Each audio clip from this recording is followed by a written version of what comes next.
এক গ্রামের ছোট্ট দুষ্টু ছেলে জাহিদ। একদিন সে জঙ্গলের পাশে হাঁটতে হাঁটতে বিশাল এক হাতির সামনে গিয়ে দাঁড়ায়। প্রথমে ভয় পেলেও সাহস করে হাতির সুর ছুঁয়ে দেয়। হাতিটাও মাথা নিচু করে ভালোবাসা দেখায়। ধীরে ধীরে তাদের মধ্যে গভীর বন্ধুত্ব গড়ে ওঠে। প্রতিদিন জাহিদ আর হাতি মাঠে খেলত। কখনো হাতি তাকে সুরে তুলে দিত, কখনো তারা দৌড়াত। সারাদিন একসাথে কাটাতো তারা। কিন্তু একদিন জাহিদ আর এল না। হাতি অপেক্ষা করল অনেকক্ষণ, কিন্তু বন্ধুর দেখা মিলল না। পরদিন হাতি আরও অস্থির হয়ে উঠল। বারবার গ্রামে যাওয়ার রাস্তার দিকে তাকিয়ে থাকল, মাঝে মাঝে শোকার্ত আওয়াজ তুলল। ধৈর্য হারিয়ে বিশাল পা দিয়ে ধুলো উড়িয়ে গ্রামের পথে ছুটে গেল। গ্রামের মানুষ অবাক হয়ে সরে দাঁড়াল। কেউ বুঝতে পারল না হাতি এত ব্যাকুল কেন।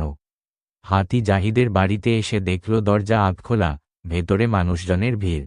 সুর দিয়ে দরজার ফাঁক দিয়ে তাকিয়ে দেখে বিছানার ওপরে নিথর পড়ে আছে জাহিদ। ধীরে ধীরে ঘরে ঢুকে সুর দিয়ে আলতো করে ছুঁয়ে দেখে বন্ধুকে। কোনো সাড়া নেই। হাতির চোখ থেকে জল গড়িয়ে পড়ে। তারপর বাইরে এসে উঁচু সুর তুলে আকাশের দিকে তাকিয়ে গর্জন করে কেঁদে ওঠে।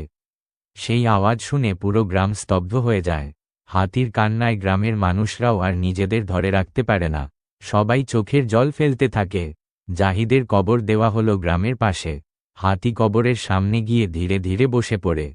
কেউ তাকে সরানোর চেষ্টা করল না। রাতের নিস্তব্ধতায় সুর মাটিতে নামিয়ে বসে রইল সে, যেন তার প্রিয় বন্ধুর বিদায়ের শোক বহন করছে। বন্ধুত্ব কখনো মৃত্যু মানে না। এক বন্ধুর জন্য আরেক বন্ধুর এই কান্না চিরস্মরণীয় হয়ে রইল পুরো গ্রামের